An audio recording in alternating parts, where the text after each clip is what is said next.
ወንድማችን መብረቁ ስለ ሀና ምን አለ? ጀግናው መብረቁ እውነትም መብረቁ መቻለ ተወርቅ ረህማ። እኔ ወንድ ልጅ እንደዚህ ቆራጥ ሲሆን እንዴት ደስ ይለኛል፣ ሀቂቀተም ማለት ነው። እና ወንድማችን መብረቁ ሀናን ካለችበት ቦታ ትክክለኛውን የጠቆመ 1 ሚሊየን ስጦታ ይበረከትለታል ብሏል።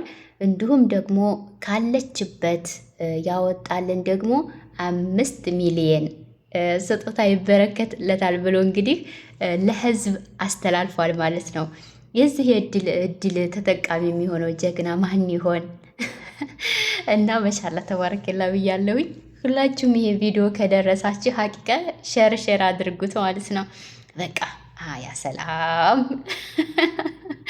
ወላሂ ብቻ ወንድሞቻችን እንደዚህ እንደመብረቁ ጀግና ቆራጥ ሆኖ ማለት ነው። በቃ ስትናገሩም ስትሰሩም ስትራመዱም ኧረ በሁሉም ነገራችሁ ማለት ነው ቁርጥ ያለ ሀሳብን ስጥት ነው ማድረግ ማለት ነው።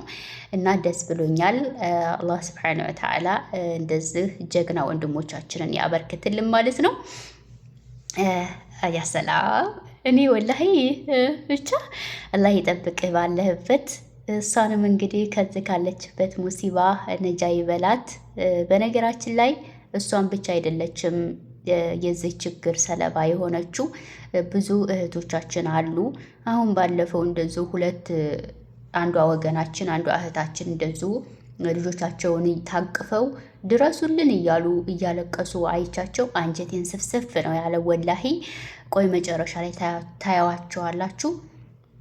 እና ወገኖች ምን ነው ግን እንደው ሀገራችን እኮ ይሄን ያህል በጣም እኮ ችግር እንደው የለባትም። ለምንድን ነው ግን እንደዚህ በህገ ወጥ መንገድ እየተመጣ እየተሄደ ለምንድን ነው የምናልቀው? ኧረ ተው፣ ቆም ብለን እናስብ። በተለይ እህቶቻችን ክብራችሁን አታችሁ። ክብር የሚያህል ነገር ወላሂ እኔ ክብርን አቶ የሚገኘው ገንዘብ ለምን ጥንቅር አይልም?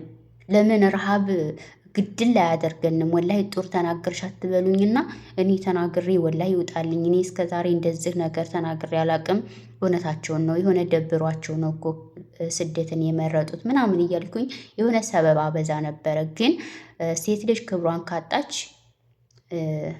በቃ ምን ብዬ ልናገር? ያው ታውቁታላችሁ። እና ክብራችንን መጠበቅ አለብን እህቶቼ። አላህ እንግዲህ ካለሽበት ጭንቅና መከራ ነጃ ይበልሽ ወገናችን ሀና እና ዋቸው። እነዚህ የመን ድንበር ዋሻ ውስጥ ነው የሚሰቃዩት። ይሄ ነው መብረቁ ማለት ደግሞ ጀግናው ማለት ነው። ያሰላም እባቸውን ልጆቻቸውን ታቅፈው ድረሱልን እያሉ እነዚህ